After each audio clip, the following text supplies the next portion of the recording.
Olá, meu nome é Daniel dos Apóstolos, lembrando que o meu apóstolo é apenas o meu sobrenome. Se hoje um dia vier alguém dizendo que é apóstolo de Cristo, da igreja, ou que seja, é mentiroso, tá bom? Não existe mais apóstolos nos dias de hoje. Eu estava lendo aqui e uma passagem muito bonita, né? Muito importante, que foi a oração que Jesus fez pelos seus discípulos antes da sua crucificação. E a gente consegue ver ali nitidamente o Senhor falando que a salvação é somente vinda dele, somente por crer nele, e toda maneira e todo tempo ele deixa bem claro ainda que ele também é quem guarda, ou seja, a salvação é dom de Deus, não vem de nós, nadinha, e ainda quem nos guarda é ele, assim como ele também fala em outras passagens, deixa bem claro. E eu gostaria de estar lendo aqui junto, a gente vai ler em João 17, tá? A partir do versículo 1. Depois de falar assim, depois de assim falar, Jesus levantou os olhos ao céu e disse: Pai, é chegada a hora de glorificar a teu Filho, para que também o Filho te glorifique, assim como lhe deu autoridade sobre toda a carne, para que dê a vida eterna a todo aquele que lhe tens dado. A vida e a vida eterna é esta, que conheças a ti como único Deus verdadeiro e a Jesus Cristo, aquele que tu enviaste. Tu te glorifiquei, eu te glorifiquei na terra, completando a obra que me destes para fazer. Agora, pois, glorifica-me tu, ó Pai, junto de ti mesmo, como aquela glória que eu tinha contigo antes que o mundo existisse. Manifesta o teu nome aos homens que do mundo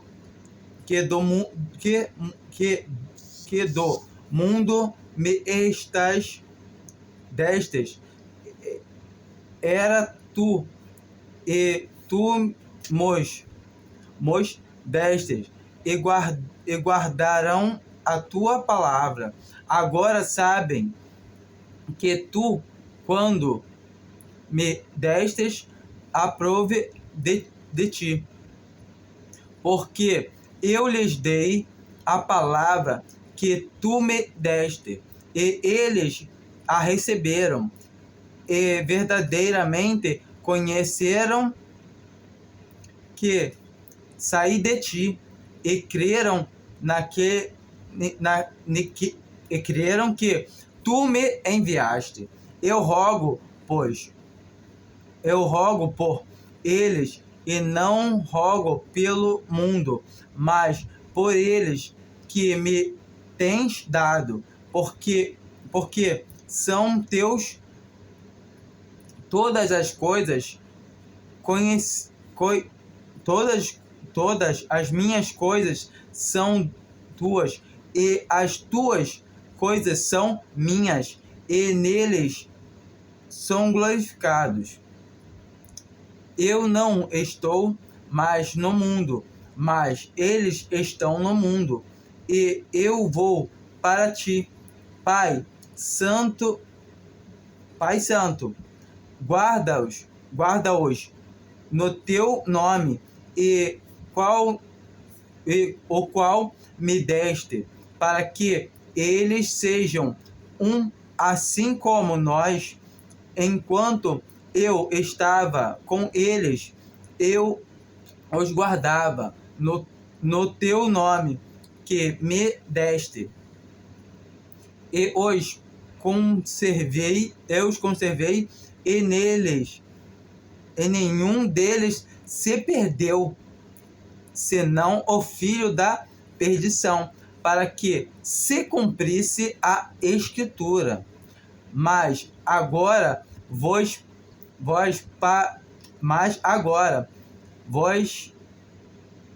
vou para ti, e isto falo no mundo, para que eles tenham a minha alegria completa em si mesmo. Eu lhes dei a tua palavra, e o mundo o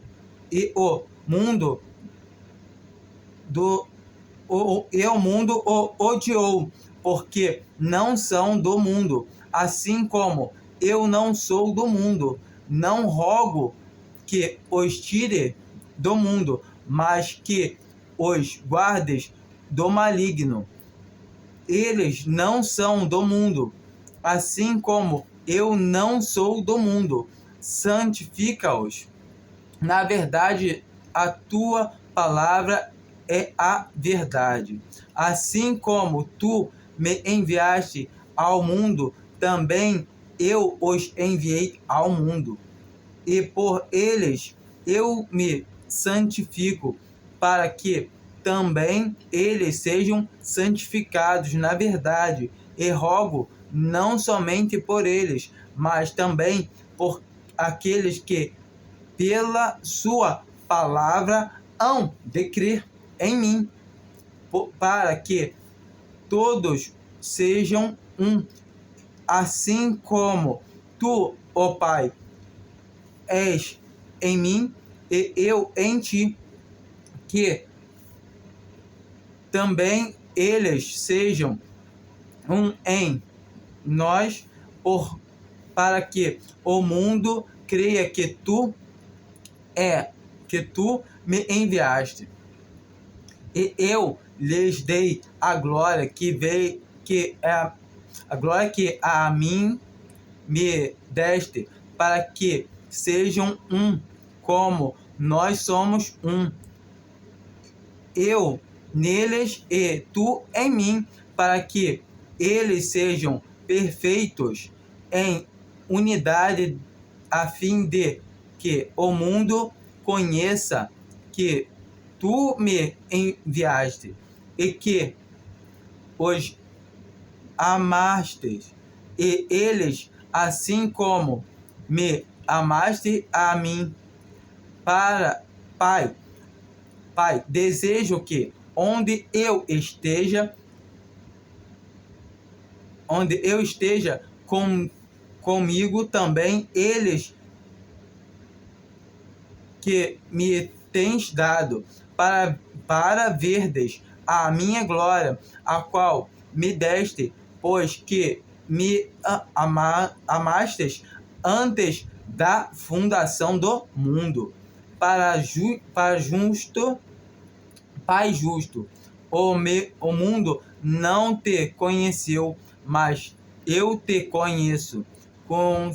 Conheceram que tu me enviaste, e eu lhes fiz conhecer a teu nome, e lo farei conhecer ainda para que haja neles aquele amor como que me amaste, e também eu neles esteja. Então aqui a gente vê nessa leitura que o Senhor Jesus fala que aqueles que criam neles, que eram discípulos, e os que haveriam de crer nele, que apenas por isso, pelo fato de crer, já tinham obtido a salvação. Tanto aqueles que eram os discípulos deles, os apóstolos, os que acompanhavam ele, que estavam com ele, que verdadeiramente criam que ele tinha vindo de Deus, ou seja, que ele era o próprio Deus.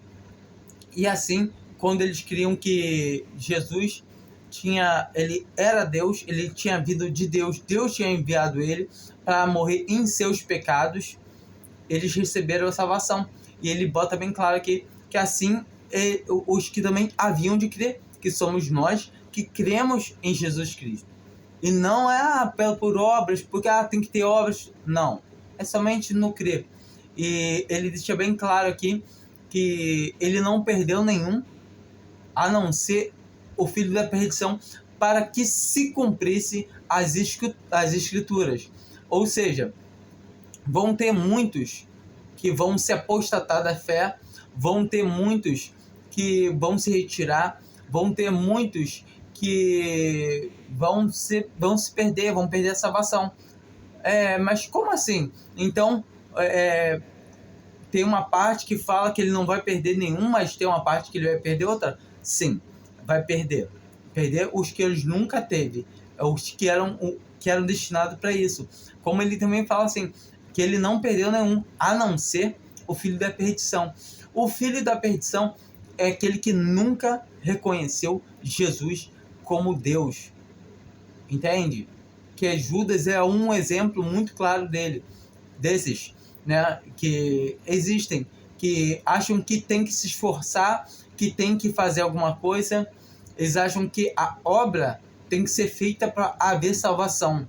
Um verdadeiro salvo entende que ele vai ter obras porque ele é salvo, porque ele anda nas boas obras ao qual Deus preparou antes da fundação do mundo, para ele andar no mesmo amor que o Filho e o Pai andaram antes da fundação do mundo. Os dois já exerciam o amor na Trindade, Pai, Filho e Espírito Santo. Já existia o amor ali entre Pai e Filho, e o Espírito Santo está envolvido. E todo o tempo a gente pega e olha, mas qual momento que Deus nos amou? Deus sempre nos amou, porque Deus é eterno. Então, ele não teve um começo de dias para ele começar a nos amar. Ele nos amou antes mesmo de nos gerar, de fazer o homem. Então, Deus amou o mundo de tal maneira que deu o seu Filho unigênito. Unigênito não quer dizer primeiro filho, tá? Não primeiro gerado, não nada disso. Mas é o que tem a preeminência, que tem o primeiro lugar, tá bom? Cristo nunca foi gerado, ele sempre existiu. Cristo é eterno, a vida eterna está em Cristo. Cristo é a vida eterna. E quando um cristão entende que Cristo, além de ser o próprio Deus, ele é a vida eterna. Quem está em Cristo está na vida eterna e está também no Pai.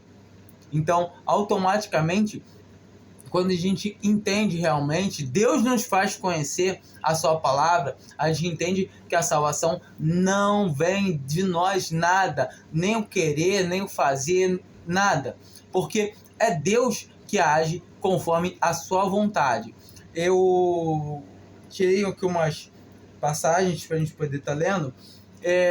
Em João 6, no versículo 28 e 29, os judeus, né, perguntam a Jesus Cristo, após ter visto vários sinais, vários milagres, multiplicação de pães e peixes, perguntaram para ele qual eram as obras de Deus. E perguntou no plural, as obras. E Jesus resume na obra, a obra, no singular. Vamos dar uma olhadinha.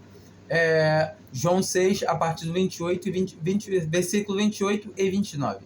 Perguntaram-lhe, pois, que havemos de fazer para praticarmos as obras de Deus?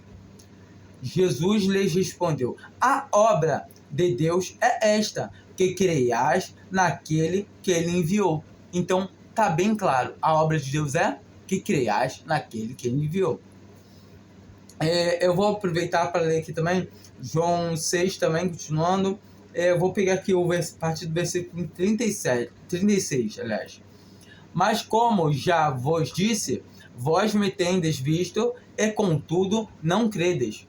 Então, todo o tempo tinha vários deuses, várias pessoas ali andando com Jesus, vendo os milagres, vendo as maravilhas que ele fazia em nome do Pai. mas o tempo todo eles não criam nele, não acreditavam. Eles sempre estavam pegando em pedra, sempre procurando matar Jesus. Eles só queriam usufruir do que ele podia oferecer. Assim também é hoje. Muitos cristãos que acham que estão indo até Jesus, não estão indo até Jesus.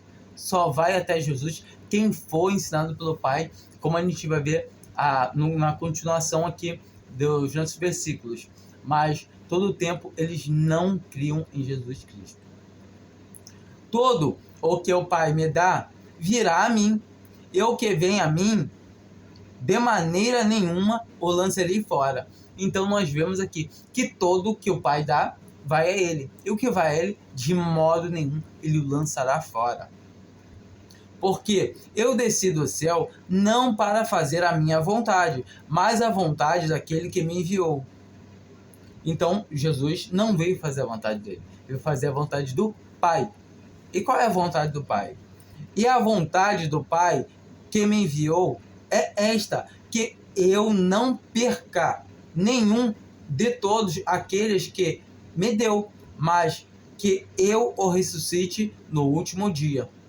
Então, nós vemos aqui que a vontade de Deus é que Jesus não perca nenhum de todos que o Pai deu para ele, mas que ele ressuscite no último dia. Então, quando você fala que alguém pode perder a salvação, você está dizendo que Jesus é fraco. Não faça isso.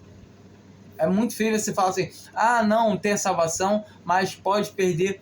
Você está chamando Jesus de fraco. Se você tem a salvação, é porque você foi a Jesus e é porque você foi ensinado pelo Pai.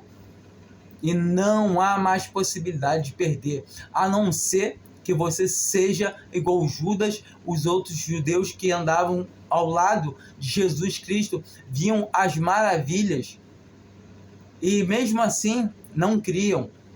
Observe que quando Jesus mandou os apóstolos de 2 em 2, Judas também foi. Judas falou do nome de Cristo, Judas fez milagres também, e todo o tempo ele estava andando, usufruindo, e mesmo assim não cria. Então, entenda, quando você fala que você pode perder a salvação, é porque você nunca creu. É simples. Jesus fala que quem vai a ele, de maneira nenhuma ele o lançará fora. Vamos continuar vendo aqui.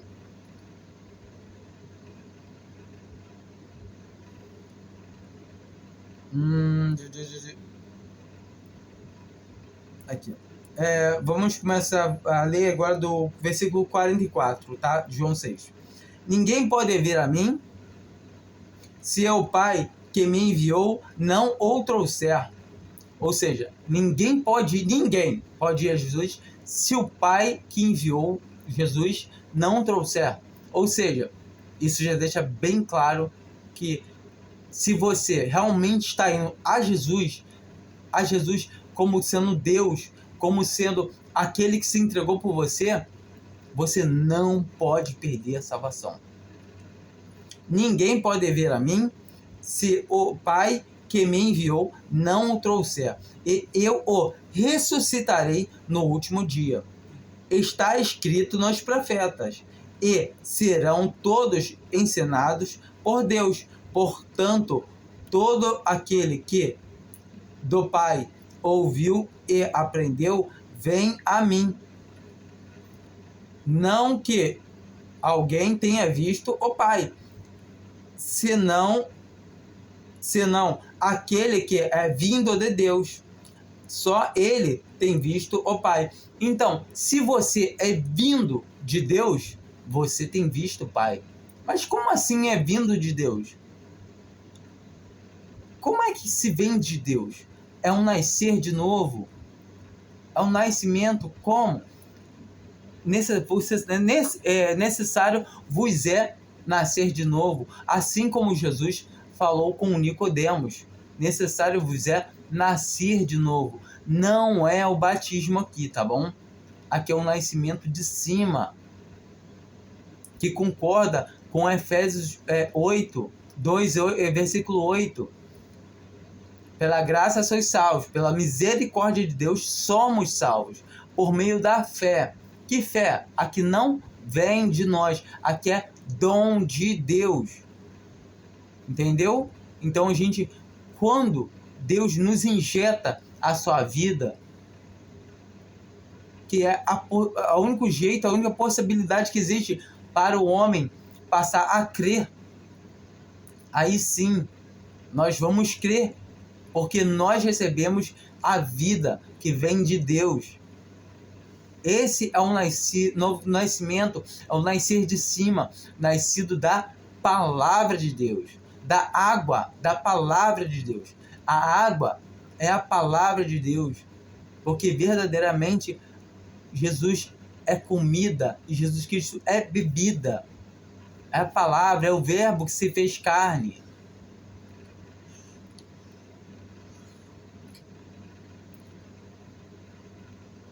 Em verdade vos digo, aquele que crê tem a vida eterna. Então Jesus bota bem claro, em verdade vos digo, quem crê tem a vida eterna. Ah, vai ter, pode ter, não, tem. E Jesus Cristo deixa bem claro que não é, fazer isso, fazer aquilo, perseverar, você vai, não. Tem a vida eterna. Bom, a gente quando começa a observar as coisas, a gente vê em Gálatas que a luta do apóstolo Paulo era essa, era lutar pela verdade do evangelho. E eu vou ler aqui duas passagenzinhas de Gálatas, aqui Gálatas 2,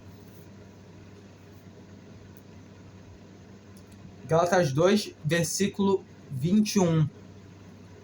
Não faço nula a graça de Deus. Ou seja, não faço nula a misericórdia de Deus. Porque se a justiça vem mediante a lei, logo Cristo morreu em vão.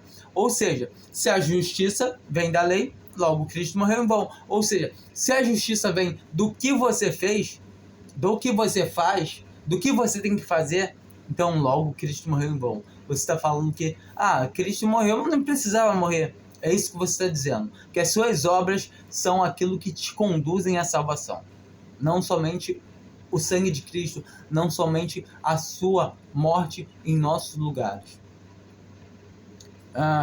Vamos ler aqui Gálatas 3, a partir do 11. E em verdade que pela lei ninguém é justificado diante de Deus, porque o justo viverá da fé. Então, deixa bem claro aqui que o justo viverá da fé. Ora, a lei não é da fé, mas o que fizer estas coisas, por ela viverá. Por Cristo nos resgatou da maldição da lei, fazendo-se maldição por nós, porque está escrito, maldito todo aquele que for pendurado no madeiro, para que os gentis viessem à bênção de Abraão em Jesus Cristo, a fim de que nós recebêssemos pela fé a promessa do Espírito. Então aqui nós vemos claramente que é somente pelo crer. E a lei,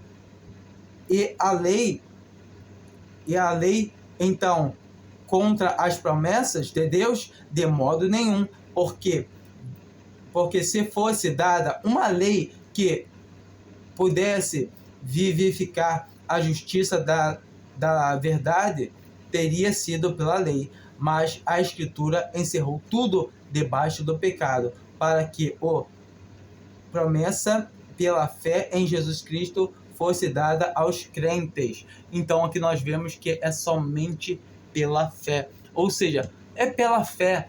Esquece que você tem que fazer alguma coisa. Agora faça alguma coisa porque você já foi salvo. Eu tenho que fazer para salvar. Não, você vai fazer porque por gratidão a Deus, entendeu? Creia somente nisso, que Jesus Cristo morreu por você, Jesus Cristo te salvou. Amém.